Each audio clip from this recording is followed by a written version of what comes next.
Welcome to the AEN Stories channel. I was 41 when my wife kissed another man in the dark corner of a banquet hall. I didn't see it when it happened. I was shooting his wedding.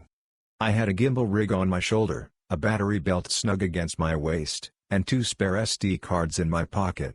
I was doing what I've done for a decade, collecting all the small glints of joy people manufacture in the name of love and editing them into a story that looks like it will last forever. Her name is Sophie, 35, hair like honey in October, terrible at pretending she's fine. If you ask her, I spent so long turning other people's promises into highlight reels that I forgot our own vows were more than something you say into a lake of lights. She used to joke, early on, that she married a man who kept stealing time from strangers and selling it back to them set to piano music. It was a joke, but not a kind one. We met after I'd already had the camera on my shoulder for years. I wasn't some kid with a drone and a Lightroom preset pack. I learned the old way, carrying tripods, racking focus manually, syncing audio from a devoted Tascam.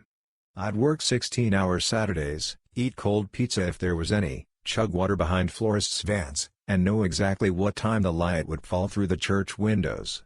There's a rhythm to weddings if you've seen enough, the nervous energy of hairspray and wrists being laced into sleeves, the quiet relief of the first look, the giddy boredom of the photo hour, the explosion after the first drink at the reception.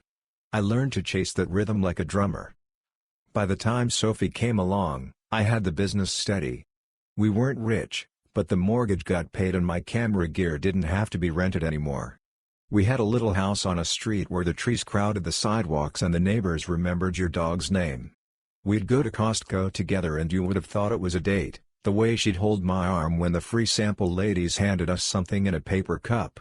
She worked at a non-profit, believed in things, saved her paycheck for trips we never took because my calendar filled every summer and fall. She used to draw little palm trees on the wall calendar and tape printed photos of places like Tulum and Florence above the August box. I'd say, after the season slows, and she'd cross her arms into herself and pretend she didn't hear. She started saying it a year before it happened. You live in other people's weddings and come home to a roommate. She said it with her back to me while she brushed her teeth, as if the mirror was the audience and I was an offstage cue. I'd bring her flowers home from shoots, real ones that were going to be thrown away, and she'd put them in a mason jar and call it recycled romance. It wasn't all barbs. Some nights, around midnight, she'd wait up with a bowl of something hot, ask how the speeches were, whether the bride cried when her dad talked about teaching her to ride a bike. She liked those stories. She liked the pieces of other people my work brought home because it reminded her that somewhere, someone was putting their phone down and clutching a hand and meaning it. I didn't see the moment she began to believe we weren't one of those someones anymore. I don't think it was dramatic. I think it was 100 small things that sanded away at the shape of us, me leaving on a Saturday morning while she stood in a soft t-shirt, unfed, her day undecided and my day fixed down to the minute, me coming home at 2 a.m. Smelling like confetti and spilled beer, too wired to sleep and too tired to talk, me editing in the spare room with my headphones on while she scrolled pictures of vacations in places where men didn't check their watch every 15 minutes to time sunset. The groom's name was Nick. If I'm honest, I didn't like him from the start. He had that way some men have of auditioning for everyone in the room, always a half smile like he knew the joke before you did. A finance type. Good suit. Good jaw. A glance like a fishhook, quick, and somehow resisting the line. He wasn't cruel. He was polished. He asked me about my gear, which always annoys me on wedding days. It's like a neurosurgeon being asked about the weight of the scalpel. Still, I gave him the rundown because the groom likes to feel like he's in charge of something other than his nerves. He nodded like he knew what an f-stop was. The bride, Emily, looked like a woman who had planned everything and now wasn't sure what to do with her hands. Sweet. One of those people who says everyone's name when they speak to them. When she thanked the servers, she did it with eye contact like it was a favor. Her mother squeezed my elbow and whispered, "You do what you do," like I was part of an army. I watched the bridesmaids laugh. I watched the grandma hold the bouquet and marvel at how heavy it was. I watched Nick watch the room. Sophie came to that wedding because it was at the old mill with the ivy around the arch and I had said out loud, foolishly, that it was my favorite venue to shoot. "Then I want to see you in your element," she'd said, biting the inside of her cheek. It was a Saturday in late September.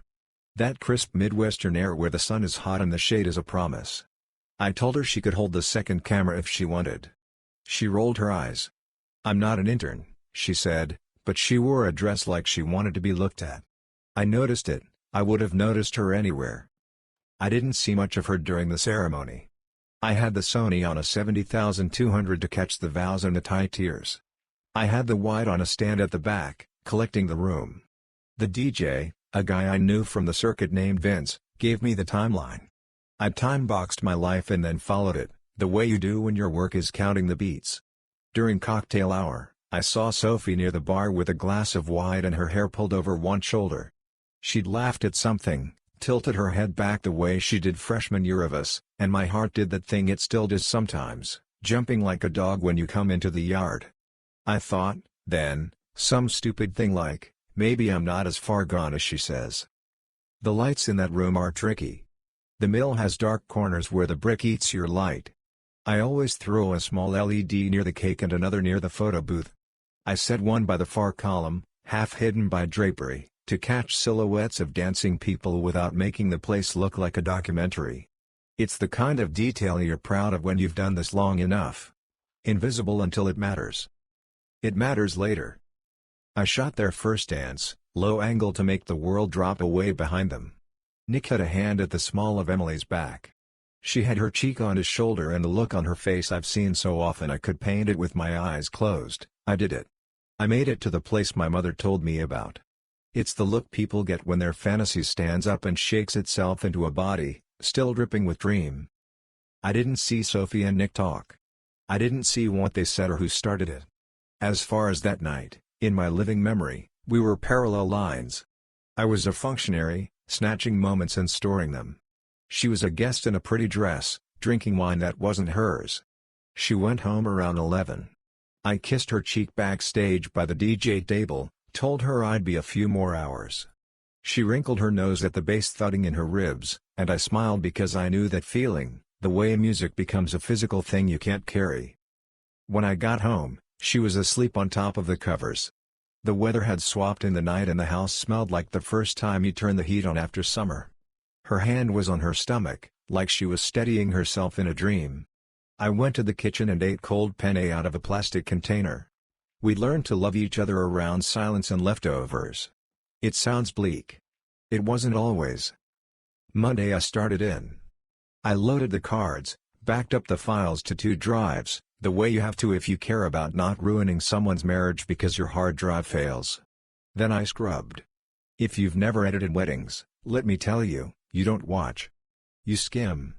You know where the good stuff hides, the way the father of the bride grips the groom's shoulder during the prayer, the way the kids fall asleep under tables, the way the friends' faces change when the DJ announces last call. You see so much you almost don't see it anymore. I was scrubbing through the reception footage, half listening to the speech audio as a separate track, when I paused out of habit to stretch my back. The LED near the column had done its job, the corner wasn't pitch black. It was dim the way a memory gets dim. The frames were wide because I was using the 24mm to catch the dance floor and keep the light from exploding back at me. People were moving in motion blurred streaks. It looked like every wedding looks if you stare into it long enough, joy is a smear. And then the blur stopped being a blur. In the far left of the frame, near the drape, a suit jacket leaned toward a dress and the dress leaned back and their heads tilted in a way no one confuses with a laugh. It wasn't drawn out. It was a quick, reckless press, a teenager's kiss at 35. He put his hand on her hip like he'd been allowed to do it before. Her hand went to his wrist like she was reminding it of where to go. The frame was too wide to read faces, but you don't need faces when posture speaks a language older than words. You tell yourself a lot of things in the 3 seconds after a bomb goes off in your living room. You tell yourself it could be anyone. You tell yourself you're a professional and you won't jump to conclusions. You tell yourself you're inventing gravity. And then you zoom. There's digital zoom and then there's the way your stomach pulls the room closer. I cropped the footage in. The grain made it look like it was raining indoors. His face came into enough clarity to become Nick. Her face came into enough clarity to become Sophie. There isn't a word for the feeling of recognizing your wife's mouth in the act of betraying you. Horror doesn't cover it. Rage is too hot, this was cold. It was negative space. It was the outline of something missing. That quick tilt of her head to the left, of course it was, she always tilted that way because of a small mole on the right she was self-conscious about in high school. That unconscious half-smile after, like she just stepped off a curb she didn't see and was laughing to keep from crying, there it was, a piece of her I knew better than I knew my own handwriting. I didn't stand up and throw anything. I sat perfectly still like an animal that doesn't want to be seen. The audio rolled on. You could hear the best man telling some story about college. Nick has always been a stand-up guy, he says, and somewhere in the same minute, in the corner of the room he'd rented for the day, Nick put his tongue in my wife's mouth. I scrubbed back and watched it 3 more times. The second time, I looked at the background to see if anyone saw. A woman in a red dress walked by and dropped her eyes. A server carrying a tray of champagne flutes took a longer bend to avoid the corner. The third time, I watched their hands. Then I dragged the audio from the speech under the clip and I put it in slow motion, and I hated myself for that, hated how the editor in me insisted on making the betrayal cinematic. I didn't tell her that night. It's not because I'm noble. It's because I couldn't yet imagine the shape of after, and saying it would define the borders. I slept on the couch, not because we'd fought but because my body refused to share space with a stranger, and my body had decided Sophie was a stranger. I woke up to the sound of the garbage truck and the kind of headache that sits behind your eyes like it's collecting rent. At 10, she wandered into the kitchen in a robe and asked if I wanted coffee. Her voice was soft with weekend. I made a sound that meant yes. She poured it and set the mug down next to my laptop like she always did, so close to the edge it scared me. She looked at the timeline scrolled across the screen and said, "Anything good?" with a smile that had become a script in our house. I stared at her instead of the screen. Part of me waited for her to break character. She didn't. That's when I knew, and I mean knew in the way your hands know heat, that she thought she'd gotten away with it. Some corner of me admired the nerve it takes to hand coffee to a man whose eyes have just watched you become someone else. Most of me wanted to take the mug and throw it into the sink so hard it would explode. I didn't. I said, "There's a shot by the cake that's pretty," and she kissed my hair and said, "That's your thing, pretty," and left the room. I saved the clip into a folder labeled with a word I won't repeat. I backed it up to the second drive. Then I sat there until my legs went numb and I understood that we were in a different story now. I called my brother, Ben. He's not the call your brother type, but he answered. I told him I needed him to not react for 30 seconds while I said something. He said okay. I told him I had footage of Sophie kissing another man at a wedding. I told him the man was the groom. He said Jesus Christ in a tone that wasn't explosive, more like he'd put his hand on a hot stove and was reporting the facts.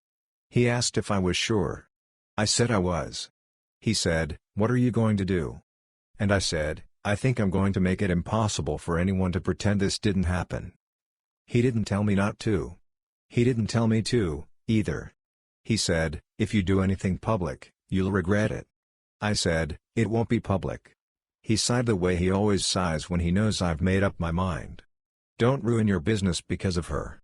Fairy tale brothers rush over with baseball bats. Real brothers warn you about invoices. I called my parents and hers for dinner that Thursday. I told them I wanted to show them a new piece for my portfolio. I framed it like a family thing. We hadn't done many family things lately. If it seems cruel, I want you to understand, I wasn't looking for spectacle. I was looking for witnesses. I didn't want the next 10 years of my life to exist only in the space between my version and hers. I wanted to fix the truth to a wall and say, "Look." Sophie raised an eyebrow when I told her. "A screening?" She said, teasing. "Is there a popcorn?" I said I'd pick some up. She shrugged, said it might be fun, asked what piece it was. I said the Mill Wedding. She blinked.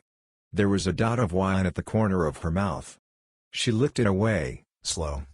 "Oh," she said, and then nothing. I set up in the living room. We had that big sectional that's too comfortable for guests and not great for your back.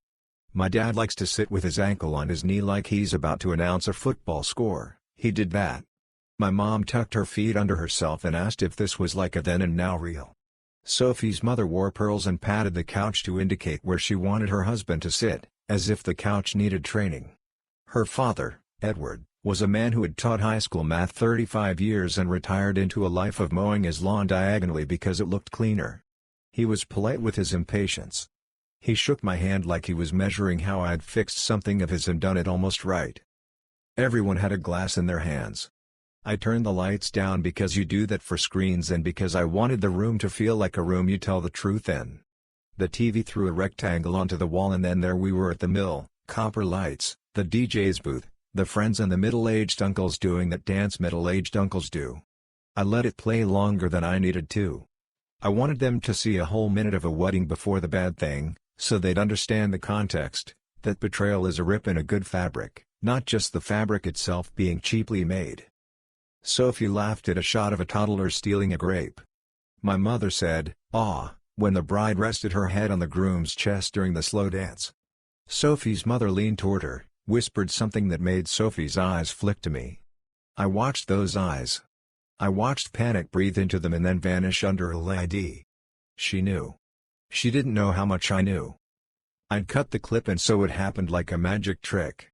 Not to be cruel. To be certain. The music slid from a swell to a hush.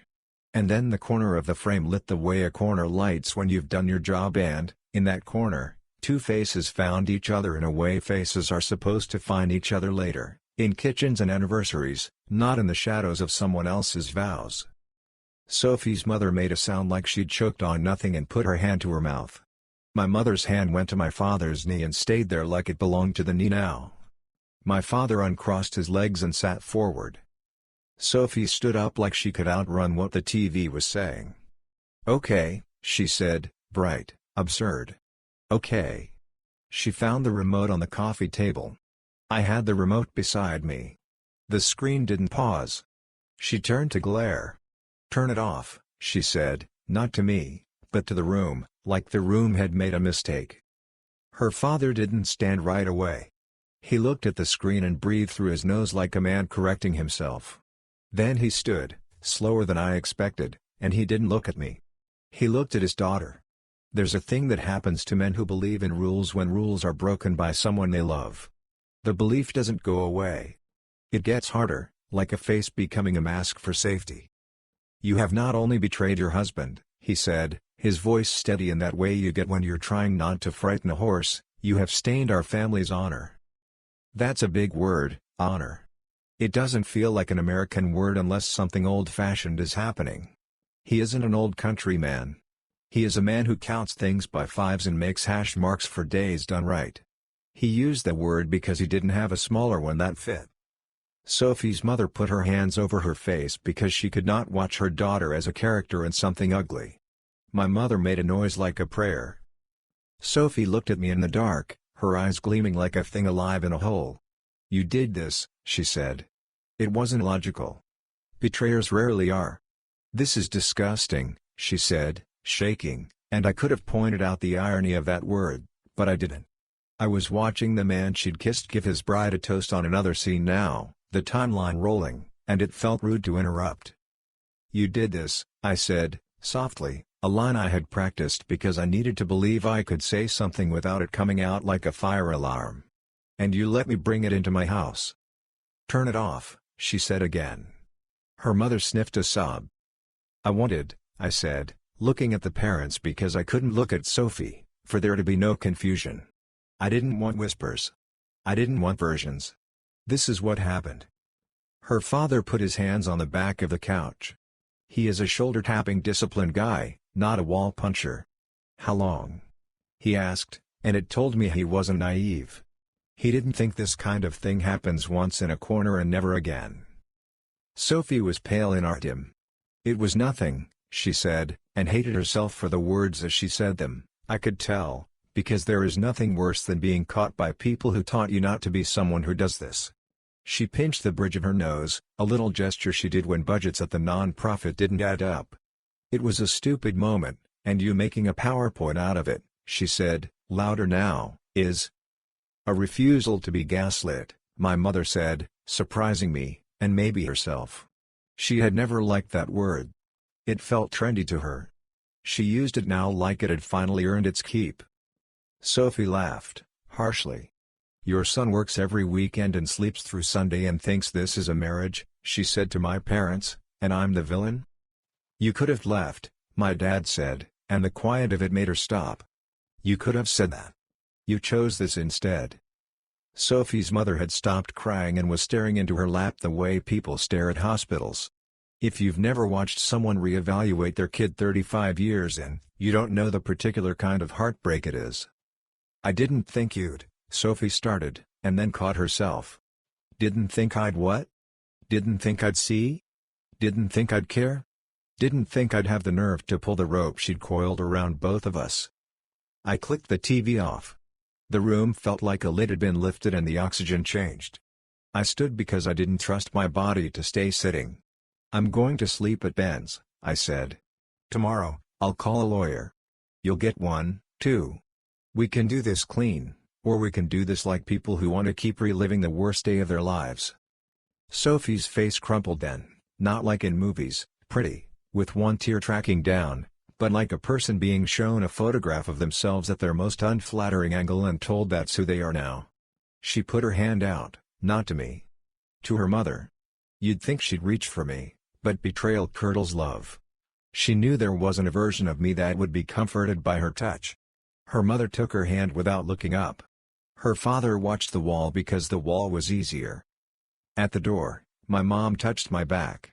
"You did what you had to," she said. It didn't feel like wisdom. It felt like something people say so they won't feel helpless. I nodded, not because I agreed, but because I was tired. Ben poured me whiskey in a glass he usually uses for orange juice. He didn't say damn like in a movie. He told me the Wi-Fi password because that's what he knows how to do. I slept in his guest room under a comforter that had a pattern of boats on it, because his wife thinks patterns lend cheer to places. In the morning, she made pancakes for her kids and slid an extra plate onto the table without saying my name. It was the kindest thing anyone did for me that week. There's the scene, the one you've seen, and then there's the long tail, which is boring and mean. Emily called me on Sunday. She'd heard from one of her bridesmaids. "Is it true?" she whispered, because you whisper into phones when you're listening for the sound of your life breaking. I told her I couldn't legally send her the footage, not without a release from both parties, not without wading into something that would eat us all. I did tell her what I saw. I told her I was sorry. She hung up and then texted, "I need to see it." I stared at the text for a long time. I didn't answer. Love does not turn me into a judge. I am a man who points cameras. I had already done enough damage. Nick called 2 hours later, his number a stranger in my phone. "Delete it," he said, "not hi, not please." His voice was the voice of a man who thinks things can be made not true by money or force. "It's already backed up," I said. "And I'm not your problem." He started to say something about lawyers. I hung up. The groom had wanted to be the director. He was learning he was a character. Sophie and I lived apart by Monday evening. She took a suitcase and some clothes and her toothbrush. She left the mug with a chip on the rim that she always claimed was unlucky but drank from anyway. He texted her, "I am sure. If you think I looked, I didn't." I had been a curator of other people's private moments for too long to want to open a phone and peep through a smaller, uglier keyhole. My parents took her side in small ways over the next week and then returned, slowly, to me. This is what happens when people break, blood reorganizes itself, old loyalties negotiate, neighbors bring casseroles because they don't have words. We told the story as minimally as possible. We did not scream our pain into the neighborhood group chat. Still, things travel. People who hire wedding videographers often read the same blogs. The circle is small. I lost 2 bookings when someone's sister had a bad feeling about drama. It's funny. Nobody wants a man near their cake who reminds them that under the fondant is a mess. Sophie wrote me a long email on Thursday. I read it in my car in a parking lot and then sat there while the engine made everything more anxious with its idling. She said she was sorry in 5 distinct ways and also said that sorry didn't cover it. She said she'd felt abandoned for so long that she used another man's light to feel lit. She said it wasn't about Nick. It never is. The people we ruin ourselves with are almost incidental, extras with lines in the story of our wedding. She said she wished I had noticed, wished I had taken her somewhere that wasn't a hotel and a lobby and a timeline and a to-do list. She said she had looked at me that night across the room and felt like we lived on different planets, and that the kiss had felt like gravity. She said she hated herself in the morning and the afternoon and right now. She did not ask me to forgive her. She asked me to remember her whole, not as this shard. I wrote back that I remembered both. Two things can be true. She was the woman who helped me pick out the cheap dining table whose wobble my father fixed with a folded business card. She was the woman who kissed a stranger in the dark because the light in our house felt cold. Divorce is a kind of paperwork that eats time and money and makes you answer questions you'd rather swallow. We split the house because neither of us could afford to buy out the other, we sold it and moved into smaller places. I kept my gear, because that's how I eat. She kept most of the furniture because I couldn't stand looking at things we'd chosen together. If that sounds like punishment, it wasn't. It was triage. Months later, after winter had made everything brittle and spring made everything wet, I shot another wedding. People said the DJ's name and laughed at the same speech rhythms. I swear there's a template the best men pass around, a Mad Libs of how to compliment your friend without accidentally telling the truth. I stood at the back and did my job and thought of nothing. Then the father of the bride came up after and shook my hand with tears in his eyes and said, "You made it look like a movie," and inside me something unclenched and clenched again, like a fist learning it has work to do. Emily divorced Nick in under a year. I know this because she sent me a note, handwritten, which people rarely do, thanking me for being honest with her when she asked. She never did see the footage. She didn't need to. She told me the body knows. She mailed the note to the P.O. box I use for the business. It smelled like nothing. I've kept it in the drawer with the spare batteries. I don't use that LED in the far corner anymore. That's not poetic. It's practical. I set the light differently now, because I don't want to be the person who shows people the thing they thought the dark would keep. Maybe that's cowardice. Maybe it's mercy. There's a part of me, though, that believes the truth should be found, even when it kills you. But there's another part that knows nobody hires me to be their conscience. They hire me for a story that will hold up when the room dims. I wish I could tell you I learned to put my camera down on Saturdays and book flights. I did visit my brother's lake house more. I did buy a used bike and ride it badly. I did look at palm tree photos and think maybe, one day. Mostly, I poured myself into work with a cleaner hunger. I stopped pretending the work was a stand-in for a life. Work is a good meal. It is not a home. Sophie moved into a one-bedroom over a bakery. We shared the dog at first, an exchange that felt like two spies trading briefcases. Then she kept him because a one-bedroom over a bakery is lonely, and because I knew the dog looked for her when I went to brush my teeth. She sent me a Christmas card in December. It had a drawing of a house with too many chimneys. She wrote, "I hope you're warm," and I sat in the quiet and said out loud to nobody, "Me too." I see her sometimes at the farmer's market, when the tomatoes are so red they look fake. We do the thing adults do when they've seen each other break, smile with the roux of it. I ask about her mother, she asks about my brother's kids. We don't talk about honor or betrayal. We don't talk about Nick. He moved away, last I heard, a promotion and a better skyline. I do not wish him well, but I do not wish him harm. He is a man who kissed a woman in the dark because the light scared him. He is also a man who said vows and then turned them into decorations. The world is full of men like that. The world is full of women like that. The world is full of me, too. There are nights when I wake up and my heart is beating like I am being chased. There are mornings when the coffee tastes like comfort and other mornings when it tastes like resignation. Therapy helped, a woman with kind eyes who asked me why I was so bent on making things undeniable. I told her I live in an industry of edits. I wanted something that couldn't be cut around. She said, "You wanted other people to carry your knowing with you." That's exactly it. I wanted witnesses. I wanted to be less alone inside a fact.